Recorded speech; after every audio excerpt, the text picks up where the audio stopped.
Welcome to Will at Work. I'm Kevin. Today we're looking at the Super Micro. Palmtex Super Micro. People used to ask me, what's the rarest system I own? What's the rarest system you own? For the longest time it was this. May still be in some respects, because I have one that's fully working and it doesn't have any damage to it other than on the battery pack, meaning the power switch works, which is notorious for breaking due to some design flaws. Mine is still functional. I at one point had other collectors reach out to me to try and purchase this for me or trade some rather rare and exotic consoles to get a hold of this from me many years ago. I would say within the last 5 years or so, some company did find, which is normal when you're collecting, by the way, they did find a warehouse or a old store of some sort that had a bunch of these. I don't know how many they retrieved, but you have to sort of expect that when you're collecting, that the warehouse will come up at some point with whatever you're collecting. It's just natural, especially with something that didn't sell very well. It doesn't make a lot of sense to destroy something. They often say, like, all of those old units were destroyed. And, you know, maybe, right? Maybe when it's something like the Nintendo PlayStation type of prototypes. Like, maybe they broke those all down and crushed them up. But I mean, really, like, if you really think about it, is somebody really going to take, like, something that's basically brand new and work and destroy it? They'll probably just give it away. They're just like, here, give it to your friends, give it to whoever. You know, we're just writing down that it's destroyed on our, you know, our paperwork so we can declare it as a loss for tax reasons. But in reality, they probably didn't really destroy them. So, who knows how many of these were made? This was a weird company, I think in California. I did talk to one of the developers. He had very little knowledge of it, and the other developer apparently had passed away. So I was unable to reach out to him. But there was more information that eventually cropped up on Wikipedia, etc. And it's a very weird thing. So it came out in like '83, and I'll show you the unit here. I'll back up a little bit on the camera. So, Super Micro, this is barely qualifies as a game system, and well, not maybe a game system, but as a what we do, right? Video game type console. I don't usually like LCD games, and I usually like things that have graphics of some sort, some squared off graphics, and that takes cartridges. Okay, so this qualifies on my list, but if somebody else was like, that's not really a video game system, I wouldn't argue with them. I'd be like, yeah, you're right, it's not good. Super Micro, whatever you want to say about it, is not good. But let me explain. So, how this thing works is nothing like you're anticipating if you don't know anything about it. Okay, there is a screen here. There's a couple of terrible control pads, and some recessed buttons, and a power switch. Okay? You insert a game on the back, click it in, and you will see nothing here. That's the wonderful mystery of this system. Because it needs a backlight, and because the screen is transparent and light has to come through here to display what's going on in front of it.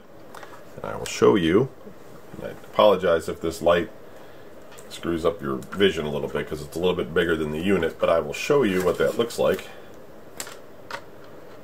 that. Okay? So you need a backlight in order to play the system. It's also on, and I'm going to turn it off. Now, they do, I think originally you had to hold it up to the sun or something. Honestly, I think you had to like burn your retina out to play it. And then, from what I read, they eventually came out with this, which is a portable backlight. You put some batteries in here, and you turn it on, and a light would come out. All right, and it clicks on the back, and it causes it to light up. It runs on a couple AA's. The problem with this is that this was made in 1983, and it has very tiny light bulbs. Not LEDs, light bulbs. And they're all burned out. I mean, or they just fell apart. I mean, you know, light bulbs, they have that little thin wire, and over time, you know, age, etc., the vacuum seal, whatever it is, they just corrode, and the lights no longer work. Now, you could modify this pretty easily. You could get yourself some LED strip, run it on 3 volts, get it in here, lighten it up, it'll work fine. I'm not doing all that for this, but it would be easy to fix. But this does not work, and it's notorious, it's not just mine, it notoriously doesn't work. You could also maybe switch all the light bulbs out for LEDs, or you could cut all the light bulbs out and put other light bulbs back in there. If that's what you wanted to do, you could do it. But there's a lot of easy ways that you could obviously remake a light and put a light in there. So that's not a big deal. It just doesn't work anymore. Okay, and so the main unit itself runs on 4 AA's.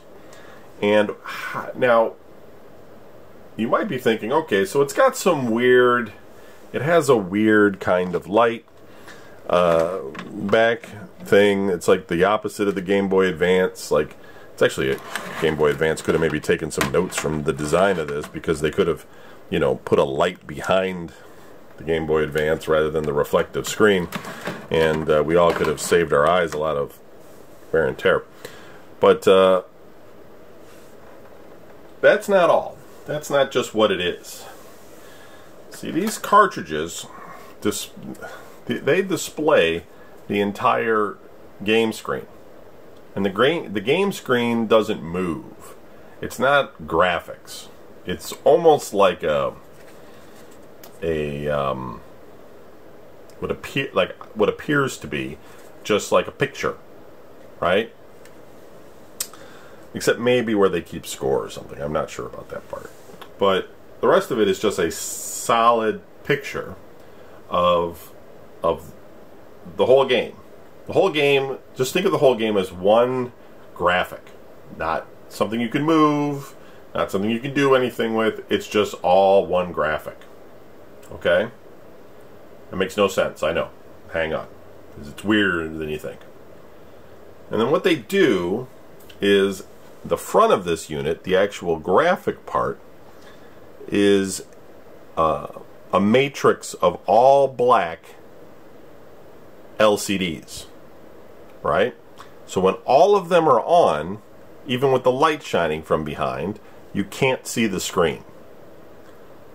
And then what they do is they can turn off the LCDs in whatever areas they want, like graphics, to show you what's behind that LCD. So for instance, let's say we were doing like a dungeon adventure, right? It's almost like Fog of War. They would maybe show you like a little corner over here, and you'd see your guy with a sword, and that's all you would see. And then you move to the right, and they uncover another little area by shutting off that part of the LCD, and you see another part of that image. And that image might be like you with your sword, and like maybe a treasure chest. And they would cover up the one you just left, so you wouldn't see yourself standing there, and there'd be like 2 of you, and you'd be like, why are there 2 of me? Because you never actually moved. It was just that they're just showing you a different part of the picture, right, as you move around. Right. You're thinking in your head, what? What? I know. I know. It does work, though. And I'm going to show you a video of 2 games.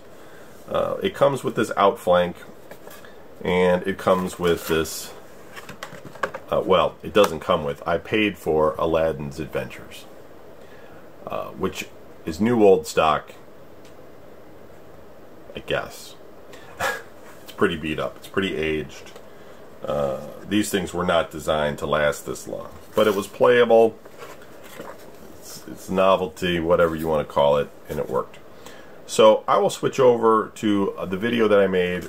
You won't even notice, but I'm going to click over to it, and you'll see a couple of games on the Super Micro. I don't know if anybody's ever put games on the Super Micro on YouTube. Probably have, because everything's on YouTube, but if they haven't, this might be a first, because this thing's pretty freaking rare. Getting one that works is rare, backlit, on a screen. It's rare. But it's barely a video game system. In my opinion, it almost doesn't count as one. It's just that there is a matrix of LCDs that form graphics on the top, and they're programmed, and it takes ROM carts of a sense, because it knows where to turn on and turn off based on what you're doing in the game. So it is sort of a cartridge game, but yeah, man, it is the strangest thing ever, and not much is really known about it other than what's on Wikipedia. So I couldn't tell you how many were made, and it certainly wasn't a success or anything. But yeah, this is 1983 Palmtex Incorporated USA, made in Hong Kong. It was somebody's attempt at making a game system. They had a sort of a novel idea. I think it was supposed to be low cost because they were utilizing LCD, but providing like this color display, which was just a picture in the background, and if you saw it, especially in a magazine or something, you would be like, wow, look at that, you know, handheld in 1983, full color, you know, in the palm of your hand, playing a video game. It's almost like it was designed to fool you, you know, when you saw it in a magazine or whatever. And then when you get it, you're like, what the hell am I playing? So, alright, I'm going to switch over to the video. But, yep, it's a really rare, really weird piece of history. Is it my rarest system? Probably not anymore. It might be like my Zonk Pong or something at this point. I'm not sure. I'm not sure how many they sold at that store. It may still be the rarest, but yeah, I've got some other stuff that might be more obscure. I'm not sure. But Aladdin's Adventures, Super Micro, Outflank. I think there's like 3 other games, and that was all she wrote. Here we go. Okay, so what you're seeing here is the Palmtex Super Micro, and it's a little bit hard for you to see what's going on here because I think the screen is somewhat polarized, and that some of the things that you see are actually covered up with the LCD screen in the front, and the you just can't see that, so everything is kind of uncovered. But basically in this game, you're the genie, you're kind of on the left, and you have to move across these platforms to get to the treasure on the other side, and then you just press B and you get the treasure. And there's these blue things that are kind of coming down the screen, and they are causing the platforms to disappear, and it makes it hard to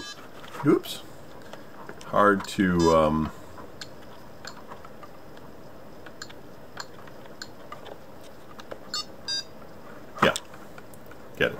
Sorry, everything's slipping around here. I'm trying to balance this and play the game and hold the camera so you can actually see a Palmtex in action here. Super Micro. Okay, so that's Aladdin's Adventure. Hold on, and I'll put in Outflank, and you can see what that looks like. Okay, this is Outflank. I'm going to turn it on here. You can kind of see how it's sort of lit up in the middle there. The rest of it is a lot darker and not as washed out on the actual unit It's just that the camera's picking up that lighting that way. I didn't really read the instructions on this one, so I don't really know what the heck we're supposed to do, but it's probably some kind of Othello type thing.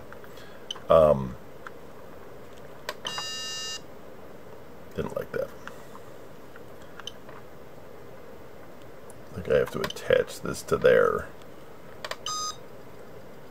It's like, yep, you made it. And now it's my move. So this is really basic. It basically, the LCD screen in the front is hiding the display behind it, and the LCD will open up, you know, whichever block you want to display the picture that's behind each one. Says that's illegal, Kevin. Wrong move. Nope. How about there? No. No.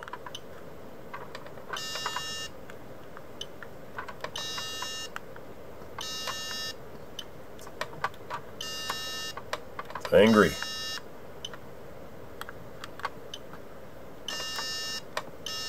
So anyway, I didn't really read the instructions. Yeah, so that's the Palmtex Super Micro working and in action. Yeah. All right, moving on.